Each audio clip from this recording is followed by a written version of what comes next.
네, 샬롬입니다. 여러분들과 이렇게 좋은 날에 정말 좋고 만나게 되니 너무나 기쁘고 감사한 것 같습니다. 너무나 행복한 것 같습니다. 오늘의 이 만남이, 저와 여러분의 만남이 모두에게 그냥 단순하게 흘러가는 시간이 되는 것이 아니라 저와 여러분 모두가 하나의 분명한 의미를 잡고 돌아가는 귀하고 복된 시간이 되시기를 주님의 이름으로 축복합니다. 여러분, 오늘은 어린이 주일입니다. 어린이 주일입니다. 이 땅에 희망이 되는 우리 아이들을, 또 우리 자녀들을 축복하면서 그들에게 정말 좋은 부모가 되겠다고, 좋은 어른이 되겠다고 다짐하면서 약속하는 날입니다. 이런 마음으로 오늘 이 설교를 준비하였습니다. 이런 자녀가 되었으면 이라는 제목으로 하나님 말씀을 나눌 텐데, 여러분도 저와 부디 동일한 마음으로 이 말씀을 여러분의 마음 깊이 새기시기를 간절히 소원합니다. 잠깐 기도하겠습니다. 거룩하신 주님, 저희에게 오늘도 생명의 말씀을 허락하여 주시니 참 감사합니다. 이 말씀을 받아 우리의 심령이 변화되고 나아가 우리의 삶이 변화되는 놀라운 은혜가 가득하게 하옵소서. 부족한 종이 크신 주님의 말씀을 전합니다. 성령 충만케 하시어서 바른 말만 전하게 하시옵소서. 주님 말씀하시지요. 종이 전하겠나이다. 예수님의 이름으로 기도합니다. 아멘.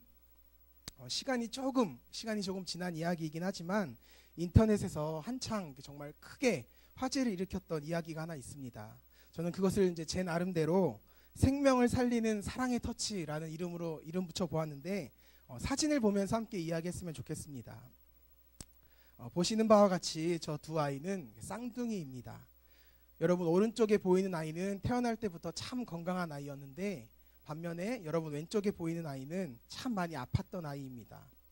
심장도 약하고 숨도 잘 쉬지 못하고 체온도 계속 뚝뚝 떨어지고 맥박도 흔들리고, 많은 의사들이 이 아이는 도무지 살 수 없을 거라고 포기하라고 그렇게 이야기했습니다. 그런데 그것을 참 안타깝게 여긴 간호사 한 명이 하나의 인큐베이터 안에는 단 한 명의 아이만 넣을 수 있다는 병원의 규정이 있음에도 불구하고 그래도 죽기 전에 따스한 사랑을 한번 느껴봐라, 이런 마음으로 병원의 규정을 어기고 한 인큐베이터 안에 두 아이를 함께 넣게 되었습니다. 그런데 바로 그때부터 정말 놀라운 일이 일어나기 시작했습니다. 오른쪽에 건강한 아이가 사진에서처럼 왼쪽에 건강하지 못한 아이에게 싹 이렇게 손을 뻗는 것이 아니겠습니까? 이렇게 기적이 시작되었습니다. 분명 죽을 것이라고 모든 의사들이 포기했던 이 아이의 맥박이 정상으로 올라가기 시작했고, 폐가 안정돼서 숨도 쉬게 되고 체온도 다시 올라가면서 정말 죽을 것 같다는 이 아이가 다시 살아나는 놀라운 기적이 일어나게 되는 것입니다. 현대 과학과 의학으로는 도무지 설명할 길이 없는 이런 놀라운 일이 일어나기 시작했던 것입니다. 말 그대로 기적이 일어나게 되었던 것이죠. 도대체 어떻게 이런 일이 일어날 수가 있느냐, 많은 의사들이 연구했지만 끝까지 밝혀내지 못했습니다.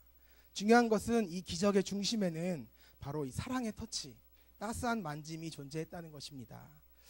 저는 오늘 우리가 함께 받은 이 말씀을 바로 이 사랑의 터치라는 관점으로 함께 나누고 싶습니다. 오늘 본문 말씀을 보니까 한나에 대해서 성경은 딱 두 마디로 설명을 하고 있습니다. 우리 강소영 집사님께서 성경 봉독을 해주셨는데 너무 기셔서 제가 좀 죄송한 마음이 있었는데 설교를 짧게 하는 것으로 그것을 갚도록 하겠습니다. 본문 말씀에 보니까 한나에 대해서 성경은 딱 두 마디로 정말 명쾌하게 설명을 하고 있습니다. 이 두 마디로 한나가 지금 어떤 사람이고 현재 어떠한 상황에 처해 있는지를 분명하게 설명해 주고 있습니다. 첫 번째는 엘가나의 아내, 두 번째는 자식이 없었더라. 딱 이 두 마디로 한나에 대해서 정말 명쾌하게 설명을 하고 있습니다. 이 첫 번째 엘가나의 아내라는 말은 한나가 어떤 사람인지에 대해서 우리에게 잘 설명해 주고 있습니다. 성경은 이 엘가나라는 남자에 대해서 소개하면서 그의 족보를 쭉 나열하고 있습니다. 보통 성경에 보면 한 인물을 설명할 때 그 아버지를 설명하거나 뭐 많으면 그 할아버지까지 이렇게 설명을 할 때가 있습니다. 그런데 이 엘가나에 대해서 설명할 때는 그 증조 할아버지가 그 윗대까지 설명을 하고 있습니다. 이것이 무슨 말입니까? 이 엘가나의 집안이 얼마나 뼈대 있는 집안인지를 설명하고 있는 것입니다.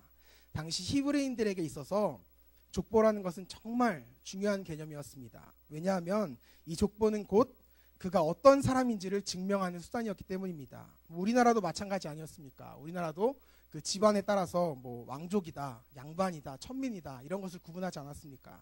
뭐 지금도 사실 마찬가지죠. 어르신들이 물어볼 때 너 누집 아들이야? 누집 새끼요? 이렇게 물어보지 않습니까? 우리는 그 집안을 통해서 그 사람이 어떤 사람인지를 평가하고 있다는 것이죠.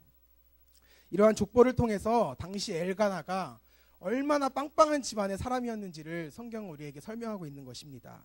한마디로 한나는 이러한 집안에 시집을 갔기 때문에 정말 모든 여자들과 모든 세상 사람들에게 정말 부러움을 살 만한 높은 위치에 있었다는 것이죠. 오늘날로 따지면 왕족에게, 재벌에게 시집을 간 것처럼 그렇게 부러움을 살 만한 그런 위치에 있었다는 것입니다.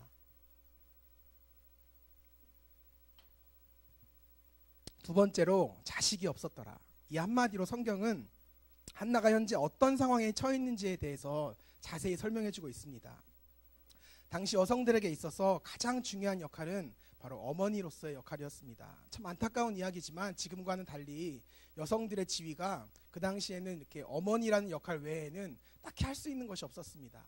여성으로서 가장 인정받는 길은 자식을 잘 낳아서 후대를 이을 자식들을 많이 낳고 잘 길러서 후대를 잇게 해주는 역할, 그것이 가장 소중하고 지위 있는 역할이었습니다. 바로 이러한 시대에 한나에게는 자식이 없었다는 것입니다. 그 말은 한나가 현재 얼마나 비참한 상태에 있는지를 우리에게 설명해주고 있는 것이죠. 정말 열등감이 가득하고 자존감이 바닥까지 떨어지는 그런 한나의 내면의 상태를 성경은 우리에게 설명해주고 있는 것입니다. 가슴이 찢어지도록 속상한 한나의 그 내면의 상태를 우리에게 잘 알려주고 있다는 것이죠. 그런데 저는 이러한 한나의 모습을 보면서 바로 이 시대를 살아가는 우리 아이들의 모습을 바라보게 되었습니다. 이 말씀을 읽으면서 정말 제 마음이 얼마나 아팠는지 모릅니다. 현대를 살아가는 우리 아이들의 자화상이 정말 바로 이 한나의 모습과 똑같다는 것입니다. 우리 아이들뿐만 아니라 사실 우리도 마찬가지죠. 우리도 한나와 똑같은 삶을, 똑같은 내면의 아픔을 느끼고 있는 것이죠. 여러분, 우리가 살아가는 이 현대 사회는요, 아무도 우리의 내면에 관심 갖지 않습니다. 겉으로 드러나는 우리의 겉모습만을 바라봅니다. 마치 엘가나의 아내로 살아가는 한나의 모습처럼 그녀의 내면은 정말 타들어가고 있음에도 불구하고 이 시대는 한나가 엘가나의 아내라는 것에만 주목한다는 것이죠. 그 누구도 타들어갈 듯한 아픈 나의 내면, 한나의 내면, 우리 모두의 내면을 아무도 바라봐주지 않는다는 것입니다. 우리 아이들의 모습이 지금 이렇습니다. 많은 사람들이 우리 아이들의 모습을 어떻게 바라봅니까? 외모로 그들을 평가하고요, 성격으로 그들을 평가하고, 성적으로 그들을 평가하고, 차림새로 그들을 평가합니다. 그 어린 나이부터 자신이 가진 것으로 자신의 가치를 증명해야 하는 그러한 시대를 살아가고 있다는 것입니다. 그 누가 우리 아이들을 있는 그대로 바라봐 줍니까? 그 누가 우리 아이들의 내면을 먼저 바라봐 줍니까? 타들어가고 있는 그 내면을, 우리 아이들의 내면은 도대체 누가 바라봐 준다는 것입니까? 저 역시 이 질문 앞에서는 자유할 수 없는 사람입니다. 이것이 우리 아이들이 살아가고 있는 이 현대사회의 모습이라는 것입니다. 조금 더 자세히 살펴보겠습니다. 본문의 한나를 한번 들여다봅시다. 그녀는 한 가정의 아내로서 참 많은 것을 누리며 살아가고 있습니다. 4절에서 8절 말씀을 보면 그녀의 남편 엘가나는 한나를 정말 무지하게 사랑합니다. 무지하게 사랑한다고 성경은 표현하고 있습니다. 그렇기에 제사 때마다 다른 아내에 비해서 항상 2배나 되는 재산을 이렇게 한나에게 선물해 줍니다. 그리고 본문에 이렇게 직접적으로 나와 있지는 않지만 남편의 애교도 참 많이 이렇게 받고 그렇게 살았던 것 같습니다. 한나가 자식 때문에 울고 있으면 금세 옆에 다가와서 막 이렇게 애교를 부리기 시작하죠. 아마 이런 모습이 아니었을까 저는 상상해 봅니다. 이러지 않았을까요? 죄송합니다. 그래도 제가 기도하면서 준비한 거기 때문에 끝까지 한번 해보겠습니다. 내가 10명의 아들보다 낫지 않겠죠? 속이 안 좋으시죠? 하고 있는 저는 어떻겠습니까? 여러분들 서로 우리가 사랑으로 보듬어 줍시다. 이게 형제 사랑이고 이웃 사랑 아니겠습니까? 우리 여성분들은 잘 아시죠? 이렇게 결혼한 우리 남편이 와서 이렇게 막 애교를 부리면 얼마나 기분이 좋습니까? 표정들을 보아하니 아니신 것 같네요. 한나의 이런 모습만 보면 우리는 정말 한나가 남부러울 것 없이 정말 행복하게 살아가고 있구나, 이렇게 바라볼 것입니다. 이 말씀을 한번 우리 삶 가운데 적용해 봅시다. 겉으로 볼 때 우리 아이들은 정말 모두 누구 하나 불행한 아이 하나 없어 보입니다. 정말 잘 웃고 잘 떠들고 잘 먹고 잘 입고, 우리는 아이들의 이러한 모습만 보기 때문에 정말 어떤 아이도 현재 고난 중에 있다고 그렇게 생각하지 못합니다. 이것이 바로 우리가 살아가고 있는 현대사회의 가장 큰 문제이자 가장 큰 약점인 것입니다. 현대사회는 정말 상품주의가 주인 노릇하며 지배하고 있는 시대입니다. 나의 존재가 나 자신이 아니라 내가 가지고 있는 그 상품들, 내가 가지고 있는 아이템들로 그 가치가 결정되는 시대입니다. 조금 쉬운 말로 설명해 보도록 하겠습니다.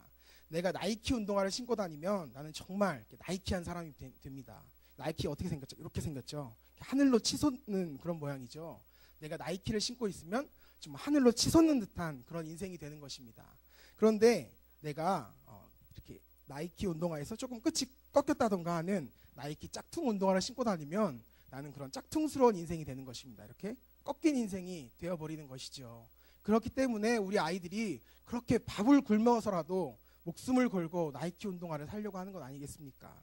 사실 이 문제 앞에서 우리들 중에 누가 자유하겠습니까? 우리 어른들이라고 해서 누가 자유할 수 있겠습니까?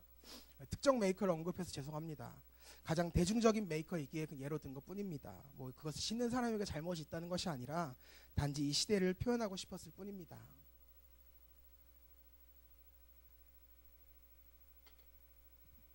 문제는 겉모습을 치장하는 데 있지 않다는 것입니다. 문제는 우리 겉모습이 우리의 가치를 드러내는 아이템들이 이렇게 좋아짐에 따라서 점점 우리 아이템들이 좋아질수록 우리의 내면은 점차 슬퍼지고 타들어간다는 것이지요. 그 누구도 내 모습 그대로 나를 바라봐주지 않습니다. 내 내면은, 내 상황은 정말 나이키하지가 않은데 사람들은 나를 나이키하게 바라보고 있다는 거예요.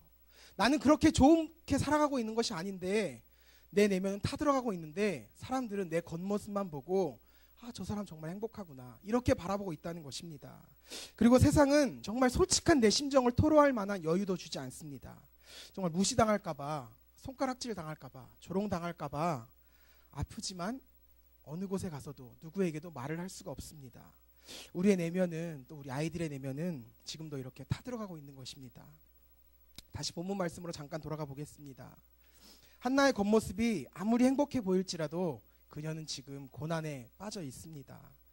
우리는 살아가면서 고난이라는 말을 참 많이 듣습니다. 그렇다면 혹시 여러분 이 고난이라는 말이 정확히 무슨 뜻인지 알고 계십니까? 조금 쉽게 이 고난이라는 말의 정의를 내려보겠습니다. 우리는 누구나 나라는 사람으로 살아가기 위해서 필요한 최소한의 것들이 있습니다. 뭐 예를 들자면 내가 생활하기 위해서는 어느 정도 최소한의 돈이 필요하고 어느 정도의 건강이 필요하고 어느 정도의 인간관계가 필요하겠죠. 이렇게 내가 살아감에 있어서 최소한으로 꼭 필요한 것들이 있는데 그 최소한에 필요한 것들이 사라졌을 때 우리는 고난에 빠진다고 그렇게 표현을 합니다. 하물며 한나가 처한 고난은 성경은 마음이 괴로워 통곡할 만한 고난이라고 설명하고 있습니다. 이것이 무엇입니까? 정말 최소한의 최소한도 없다는 것이죠. 이만큼이 최소한으로 필요한데 그만큼이 없는 게 아니라 이만큼도 없다는 거예요. 최소한의 최소한도 없다는 것입니다. 그녀가 가장 바라는 것, 그녀에게 가장 필요한 것이 지금 그녀에게는 없다는 것이죠. 그녀는 너무나 괴로운 나머지 정말 남편의 애교조차 먹히지 않습니다. 다른 사람들은 나를 행복하게 여기고 있지만 정작 사실 나의 내면은 이미 상일 대로 상해 있는 참 아픈 상태라는 것이죠. 그녀는 하나님 앞에 울며 기도합니다. 하나님 도대체 왜 제게 고난을 주십니까? 하나님 왜 제게 고난을 주십니까? 주님 제 마음을 아시지 않습니까? 부디 제게도 자녀를 허락해 주세요. 한나는 울고 있었습니다. 한나는 정말 울고 있었습니다. 제사장 엘리는 그녀가 울고 있는지 알지 못했습니다. 왜냐하면 그녀의 겉모습을 바라보았기 때문입니다. 하지만 그녀의 내면은 지금 울고 있습니다. 내가 가지고 있는 많은 것들이 나를 행복한 사람인 척하게 만들어주나 사실 나의 내면은 울고 있다는 것이지요. 아주 근본적인 필요를 채우지 못했기 때문입니다. 한나는 알고 있었습니다. 세상이 알지 못하는 그녀의 아픔과 고난을 들어주실 이는 오직 하나님 한 분뿐이라는 것을 한나는 잘 알고 있었습니다. 사랑하는 여러분, 혹시 여러분들도 지금 이렇게 울고 계시지 않으십니까? 세상은 여러분들의 겉모습에 취하여 여러분의 내면을 들여다보지 못합니다. 그렇게 여러분이 이 세상 속에서 여러분의 슬픔과 고난을 잊기 위해 수많은 노력을 쏟아부어 본들 여러분의 내면이 치유되지 못할 수밖에 없는 것입니다. 중요한 것은 우리 아이들 역시 우리와 마찬가지 아픔을 느끼고 있다는 것입니다. 나이에 많고 적음이 중요한 것이 아닙니다. 현재 우리나라의 이 괴물 같은 시스템은 아주 어린 아이들조차도 서로가 서로를 비교하면서 가진 것으로 서로가 서로를 경쟁하게끔 만들고 있는 그러한 상황이기 때문입니다. 그 누구도 이 문제 앞에서 우리는 자유할 수가 없습니다. 여러분 내면의 아픔, 내면의 시련, 내면의 고난 이것을 치유하기 위해서는 여러분의 겉모습이 아닌 여러분의 중심을 보시는 하나님 앞에 나아가야 합니다. 이것을 우리의 자녀들에게, 우리 아이들에게 들려줘야 하는 것입니다. 내가 보는 것은 사람과 같지 아니하니 사람은 외모를 보거니와 나 여호와는 중심을 보느니라 하시더라. 사무엘상 16장 7절의 말씀입니다. 지금도 이 진리를 알지 못해 수많은 사람들이 절망하고 아파합니다. 이 진리를 알지 못하는 수많은 아이들의 내면이 타들어가고 있습니다. 내면의 아픔과 공허함을 도저히 만져주는 것이 없어서 수많은 아이들이 지금도 길거리를 방황하고 있습니다. 그 아이들을 어떻게 할까요? 정말 그 아이들을 어떻게 해야 할까요? 그 아이들에게 지금 정말 필요한 것은 무엇일까요? 내면의 아픔 때문에 통곡하며 괴로워하던 한나가 정말 간절히 울부짖으며 찾았던 그 하나님, 바로 그 하나님을 만나게 해줘야 합니다. 쌍둥이 아이의 사랑의 터치가 다른 아이를 살려냈듯이 하나님의 그 사랑의 터치, 하나님의 따스한 손길만이 그들을 살릴 수가 있습니다. 그 따스한 손길을 그 아이들에게 느끼게 해줘야 한다는 것입니다. 제 얘기를 해서 참 죄송하지만 잠깐 제 이야기를 하도록 하겠습니다. 현재까지의 제 인생은 철저하게 이렇게 1탄과 2탄으로 나뉘어집니다. 태어나면서부터 이렇게 초등학교를 졸업하는 순간까지가 1탄이고, 그리고 그 이후로 지금까지가 2탄입니다. 1탄은 정말 부모님 잘 만난 탓에 남부러울 것 없는 부잣집 도련님으로 제가 자라났습니다. 여러분 정말 잘 못 믿으시겠지만 저 진짜 곱게 자랐습니다. 정말 믿기 힘드시겠지만 저 정말 곱게 자랐습니다. 부잣집 외아들로 태어나서 정말 독생자로 살았습니다. 하지만 좋았던 시절들은 다 가고 이제 2탄입니다. 정말 부모님 잘 만난 탓에 가난의 연속이었습니다. 더 크게 사업하시려던 아버지께서 이제 IMF를 만나면서 사업이 그냥 후루룩 무너지시면서 이렇게 눈 떠보니 집은 점점 작아지고 있고, 눈 떠보니 먹을 반찬은 점점 줄어들고 있고, 돌이켜 생각해보니 참 힘겨운 나날이었던 것 같아요. 그런데 여러분 정말 신기한 것은 제 인생의 1탄을 한마디로 표현하자면 정말 무개념입니다. 정말 별다른 기억이 나질 않습니다. 아무 기억이 없습니다. 물론 어려서 그런 것도 있겠지만 그다지 제 인생에 영향을 주었던 그 어떤 사건도 존재하지가 않습니다. 그런데 2탄을, 제 인생 2탄을 한마디로 표현하자면 은혜입니다. 은혜입니다. 집은 작고 반찬은 없지만 삶이 참 평안한 거예요. 정말 삶이 평안한 거예요. 웃음이 나오는 그런 행복이 저에게 계속 있는 거예요. 제가 이제 대학에 입학하는 순간부터 대학원에 졸업할 때까지 단 한 번도 쉽게 등록금을 내본 적이 없습니다. 매번 이번엔 어떻게 등록금을 내야 할까? 어떻게 이번엔 등록금을 준비해야 할까? 늘 걱정하는 거예요. 정말 아무에게도 말하지 못하고 혼자서 이렇게 끙끙대는 거예요. 그런데 여러분, 불안하지만 이유를 알 수 없는 평안함이 제 안에 있는 거예요. 이제껏 없는 가운데서도 정말 단 한 끼도 굶기지 않으시고 단 한 번도 학교를 쉬게 하지 않으신 그 하나님의 은혜가 정말 20년 가까이 축적되다 보니까 이제는 정말 평안한 거예요. 하나님이 인도해 주시겠지. 정말 하나님이 책임져 주시겠지. 정말 뭐 내가 할 것을 아무것도 안 하고 하나님 인도해 주시겠지. 이런 나태한 믿음이 아니라 정말 내가 하는 한 최선을 다하면 하나님께서 나를 책임져 주시겠지. 이 믿음이 계속해서 제 안에 생겨나는 거예요. 힘들고 어려울 때마다 정말 내 마음이 타들어갈 때마다 하나님의 사랑의 터치, 그 따스한 손길이 제 마음을 하나님께서 만져주시는 거예요. 비록 나의 인생이, 비록 저의 인생이 어느 곳으로 가야 할지, 또 어떻게 가야 할지 도무지 알 수 없을 때에도 어떤 방향으로 가든 어떤 모습으로 가든 주님이 내 인생을 인도해 주실 거야. 이 믿음이 계속해서 제 안에 가득한 거예요. 사랑하는 여러분, 이 시간 잠시, 정말 잠시 마음을 가다듬고 여러분 한번 생각해 보았으면 좋겠습니다. 혹시 오늘을 살아가는 나의 모습이, 우리 자녀들의 모습이 겉으로 보기에는 멀쩡한데, 정말 겉으로 보기엔 멀쩡한데 이상하게 내 마음은 너무도 공허하고 너무도 아프고 너무도 쓰라리지 않으십니까? 이상하게 나의 내면이 울고 있지 않으십니까? 그렇다면 바로 지금이 하나님께서 여러분의 마음을 만지기 원하시는 때입니다. 그동안 너무 바빠서 그 손길에 기울일 틈조차 없었고 아픈 내면을 치유할 틈조차 없었는데, 그렇다고 그 아픈 상처 그대로 싸매고 다니시겠습니까? 아픈데 얼른 치료하셔야지요. 얼른 회복해야 되지 않겠습니까? 그리고 평안해지셔야지요. 말씀 맺습니다.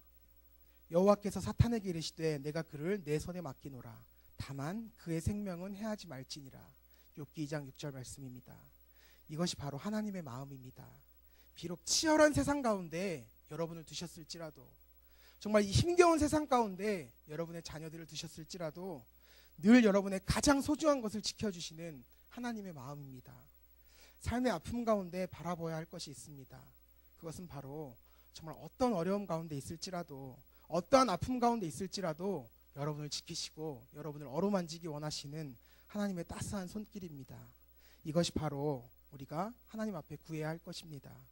우리는 바로 이것을 우리의 자녀들에게, 또 우리 아이들에게 전해야 하는 것입니다.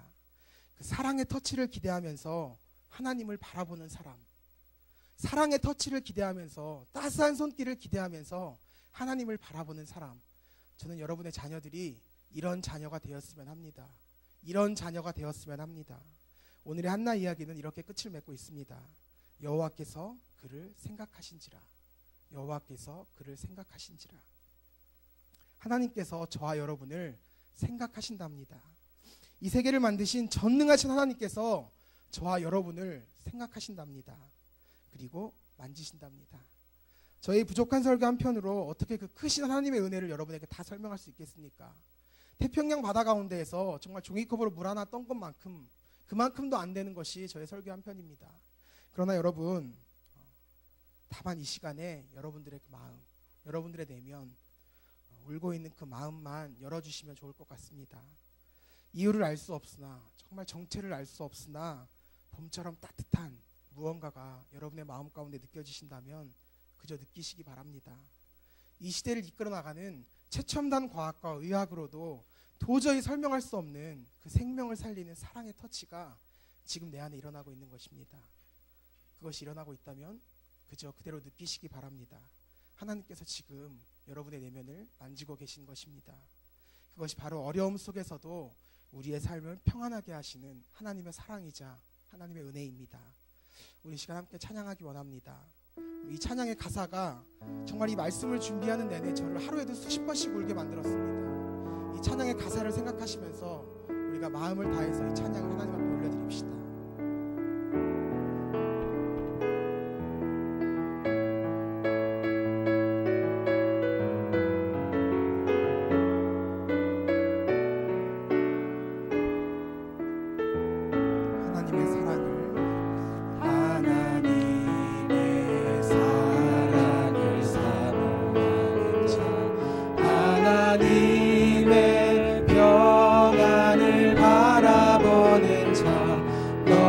모든 것 창조하신 우리 주님이 너를 얼마나 사랑하시는지 하나님께 찬양과 경배하리라. 하나님의 선하심을 닮아가는 자, 너의 모든 것 창조하신 우리 주님이 너를 자녀 삼으셨네. 하나님 사랑의 눈으로, 하나님 사랑의 눈으로 너를 어느 때나 바라보시고, 하나님이 그 인자하신 기로써 언제나 우리에게 귀 기울이십니다. 언제나 너에게 기울이시니 어두움에 밝은 빛을 비춰주시고 너의 작은 신음에도 응답하시니 너는 어느 곳에 있든지 주를 향하고 주만 바라보지라. 하나님의 사랑을 사모하는 자, 하나님의 사랑을 사모하는 하나님의 평안을 바라보는 자, 하나님의 저는 여러분이 이런 사람들이 되길 원합니다. 바라보는 자, 너의 모든 것 창조하신 우리 주님이 너를 얼마나 사랑하시는지 우리 모두 이런 사람이 되기 원합니다. 하나님께 찬양과 경배 우리의 자녀들이 이러한 사람이 되기 원합니다. 하나님의 선하심을 닮아가는 자 너의 모든 것 창조하신 우리 주님이 너를 가려 삼으셨네. 우리가 믿음으로 고백합시다. 하나님 사랑의 눈으로 하나님 사랑의 우리를 그 어느 때나 바라봐 주신다고 말씀하여 주십니다. 어느 때나 바라보 하나님의 그 인자하신 기가 그 인자하신 기로서 언제나 우리에게 귀 기울여 주시는 분이십니다. 언제나 너에게 기울이시니 어둠의 밝은 빛을 밝은 빛을 비춰주시고 너의 작은 신음에도 응답하시니 너는 어느 곳에 있든지 주를 향하고 주만 바라보지 하나님 사랑의 눈으로 하나님 사랑의 눈으로 너를 어느 때나 바라보시고 하나님 인자한 귀로서 언제나 너에게 기울이시니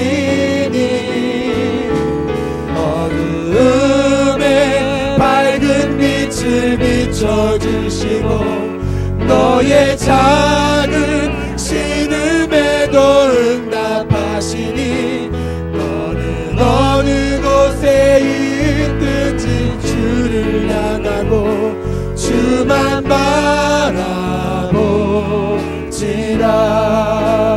우리 시간 함께 합심하여 기도합니다. 우리의 내면이 울고 있지 않습니까? 우리 자녀들의 내면이 울고 있지 않습니까?